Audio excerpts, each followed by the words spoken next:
কোরবানি সবসময় ভাগে না দিয়ে একা দিতে পারলে উত্তম, ভাগে না দিয়ে একাকে দিতে পারলে ভালো।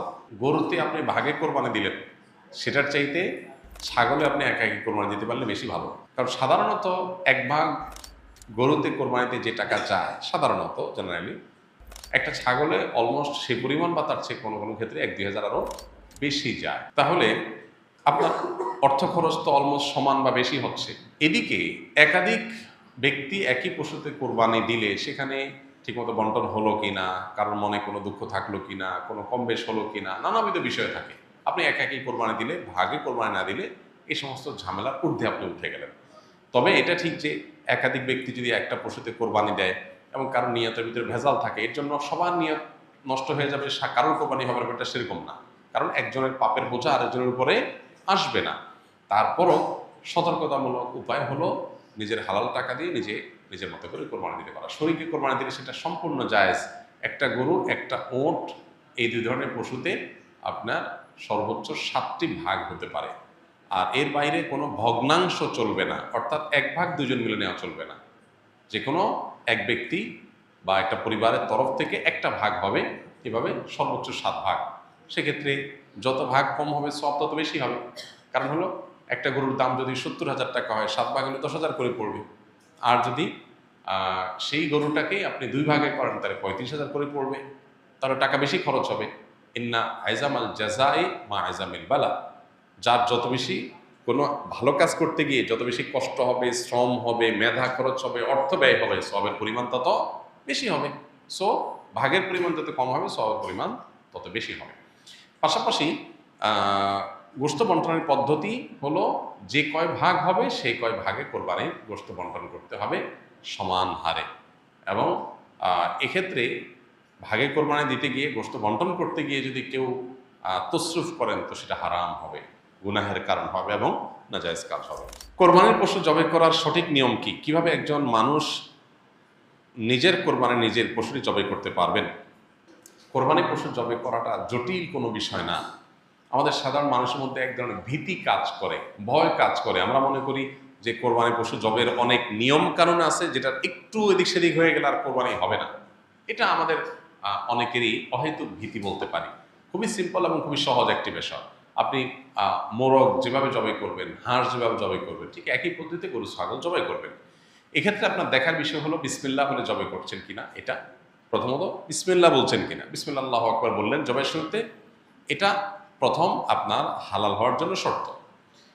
যদিও মুসলমান ভুলে যায়, যদি ইচ্ছাকৃত বিসমিল্লাহ পড়ে না এরকম না, ভুলে গেছে বলতে, তাতেও হালাল হয়ে যায়।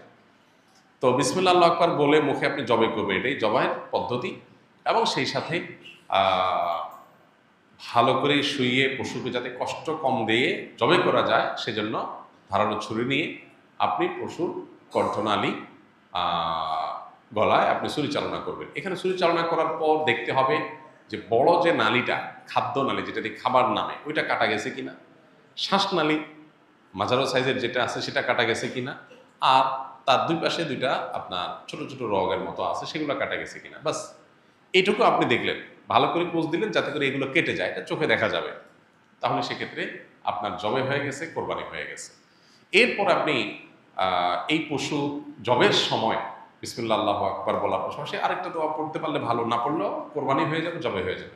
সেটা হলো আল্লাহুম্মা তাকাব্বালহু মিন্নি, আল্লাহ এই পশুকে আমার তরফ থেকে কবুল করেন, এবং আমার পাশাপাশি শরীক থাকলে আল্লাহ অমুক অমুক সহ সবাই পক্ষ থেকে, বা নাম না নিতে পারলে আল্লাহ এই পশু যারা যারা কোরবানিতে শরীক আছে সবার পক্ষ থেকে আপনি কবুল করেন, যেমন কবুল করেছেন মুহাম্মদ সাল্লাল্লাহু আলাইহি সাল্লাম থেকে, ইব্রাহিম ইসলাম থেকে। বাস শেষ।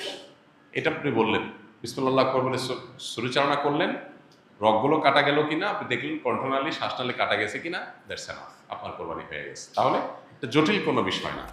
মৃত ব্যক্তির পক্ষ থেকে কোরবানি করা যায় কিনা? যদি করা যায় তাহলে ওই মৃত ব্যক্তির কবরে সওয়াব পৌঁছাবে কিনা। মৃত ব্যক্তির পক্ষ থেকে কোরবানি করা যায়, এবং জীবিতরা মৃত ব্যক্তির তরফ থেকে কোরবানি করলে সেটার সওয়াব মৃত ব্যক্তির আমলনামায় জমা হবে ইনশাআল্লাহ তাআলা। মৃত ব্যক্তির পক্ষ থেকে কোরবানি যে করা যায় এর বহু দলিল রয়েছে, বহু প্রমাণ রয়েছে। আলী রাদিয়াল্লাহু তাআলা আনহুর মধ্যে এটি তার আমল দ্বারা প্রমাণিত যে তিনি নিজ ব্যক্তির তরফ থেকে কোরবানি করেছেন, সাহাবীরা অনেকেই করেছেন। নবী করিম সাল্লাল্লাহু আলাইহি সাল্লাম তাঁর তরফ থেকে করার পাশাপাশি ইব্রাহিম আলাইহিস সালাম এবং পরবর্তী উম্মার তরফ থেকে তিনি কোরবানি করেছেন। সো যিনি নাই, অনুপস্থিত বা মৃত, এই ব্যক্তির তরফ থেকে কোরবানি করা সর্বসম্মতিক্রমে ওলামার মতে জায়েজ। তবে হাম্বলি মাযহাব ওলামা ইকরামের অনেকের মত হলো জীবিতদের সাথে যুক্ত করে মৃতদেরটা করা জায়েজ, যেটা রাসূল আকরাম সাল্লাল্লাহু আলাইহি ওয়াসাল্লাম করেছেন। আর অন্যান্য ওলামা ইকরাম, হানাফি মাযহাব ওলামা ইকরাম সহ অন্যদের মত হলো যে এরকম কোনো শর্ত নাই, বরং আপনি জীবিত ব্যক্তির তরফ থেকে একটা নাম, একটা তরফ থেকে একটা শরীক, আবার মৃতের তরফ থেকে একটা শরীক অথবা একটা পশু আলাদা করে কোরবানি করতে পারেন, কোনো অসুবিধা নেই। ক্রিকেট, ফুটবল, দাবা, ক্রামবোর্ড ইত্যাদি সহ এসব খেলা শরীয়তে জায়েজ কিনা, খেলাধুলার ব্যাপারে শরীয়তের দৃষ্টিভঙ্গি কি? দেখুন, যে সমস্ত খেলাধুলার মধ্যে শারীরিক কসরত আছে, শারীরিক ব্যায়াম আছে, সেগুলো যদি কোনো শরিয়ার বিধান লঙ্ঘন করা ছাড়া খেলা যায়, সেগুলোকে শরিয়ার দৃষ্টিকোণ থেকে জায়েজ বলেছেন ওলামা ইকরাম। ধরুন আপনি ক্রিকেট খেলছেন বা ফুটবল খেলছেন, এখানে যদি এক পক্ষ আরেক পক্ষকে কোনো হার জিতের ভিত্তিতে টাকা পয়সা না দেয়, জুয়া না থাকে, এবং এখানে যদি সতর ঢাকার মতো ব্যাপার না থাকে, এই খেলাধুলার প্রতি অতি মনোযোগিতা এটা নামাজ থেকে গাফিল করে দিবে এরকম বিষয় যদি না থাকে, তাহলে সেক্ষেত্রে শারীরিক কসরতের উদ্দেশ্যে বা সামান্য বিনোদনের উদ্দেশ্যে শারীরিক কসরত আসে সেরকম খেলাধুলা করা জায়েজ আছে। সেটা ব্যাডমিন্টন হতে পারে, ক্রিকেট হতে পারে, ফুটবল হতে পারে। ফুটবল খেলতে গিয়ে আপনি হাফ প্যান্ট পরছেন, সতর মুক্ত করছেন, তখন এটা নাজায়েজ হয়ে যাবে। আপনি খেলাধুলাতে এত বেশি জমে উঠছেন যে আপনি নিয়মিত জামাতে নামাজ পড়েন, কিন্তু খেলাধুলা মস্তে গিয়ে আপনি নামাজ জামাত পড়তে পারতেছেন না, তাহলে সেই এত বেশি মোহ তৈরি করে ফেলে এটা জায়েজ হবে না। নামই যার খেলা, নামই হলো খেলা ধুলা, খেলা ধুলা, এই খেলাধুলা যার নাম, সেটা এখন আর খেলাধুলা নাই, সেটা সিরিয়াস ইস্যু হয়ে গেছে। এটা এখন অনেকের জীবন জীবিকার ব্যাপার, এটা অনেক আয় ইনকামের ব্যাপার, এটা মানুষকে ভুলায় রাখার একটা মন্ত্র, একটা মাধ্যম। এটার পেছনে হাজারটা বিষয় জড়িয়ে আছে। এই জন্য ওই লেভেলের খেলাধুলা সেগুলো ভিন্ন। বাট আপনি নিজস্ব উদ্যোগে নিজেরা খেলাধুলা করলেন যেটাতে শারীরিক কসরত আছে। যেই খেলায় শারীরিক কসরত নাই, যেমন দাবা খেলা, লুডো খেলা, তারপরে ক্যারাম বোর্ড খেলা, তারপরে আপনার ওই যে কি তাস খেলা, এই জাতীয় খেলাগুলোতে কোনো শারীরিক কোনো ফায়দা নাই, মানসিক কোনো ফায়দা নাই, এগুলো জায়েজ নাই শরীয়তে। কেন? কারণ এগুলো অনর্থক কাজের অন্তর্ভুক্ত। এই খেলাধুলা দ্বারা আপনার লাভ কি? কোনো লাভ নাই। আপনি বলবেন মানসিক রিফ্রেশমেন্ট, বস্তুত হয় উল্টাটা। এগুলো খুব বেশি খেললে মানুষ আরো মানসিকভাবে বিষাদগ্রস্ত হয়, যে আসলে কি হয়েছে, কিছু তো হয়নি।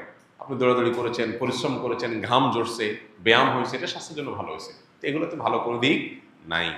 কয়েক ভাগে কোরবানি দেওয়ার পর যদি ওজন না করে অনুমান করে কোরবানি গোশত ভাগ করা হয়, তাহলে কোরবানি হালাল হবে কিনা?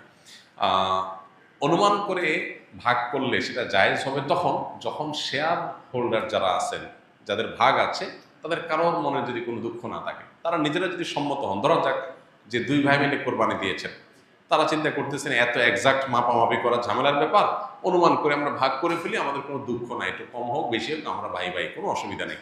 এটা যদি মন থেকে তারা সম্মত হন এবং আন্দাজ করে ভাগ করে নেন, তাহলে ঠিক আছে, এটা জায়েজ আছে। কিন্তু একাধিক শেয়ার যখন থাকে, তখন আসলে অনেকে হয়তো মুখে বলতে পারে হ্যাঁ অসুবিধা নেই, মনে তার দুঃখ থাকতে পারে। এই জন্য সেফ এবং নিরাপদ হলো যথাযথভাবে সেটা পাল্লায় ওজন করে হোক আর কোনো গামলায় মেপে হোক, সমান সমান করে দেওয়া, এটা হলো সবচাইতে সেফ। যদি শেয়ার যারা আছেন তাদের কারণে দুঃখ নাই, এটা নিশ্চিত, তাহলে সেক্ষেত্রে আন্দাজ করে করলে অসুবিধা নেই।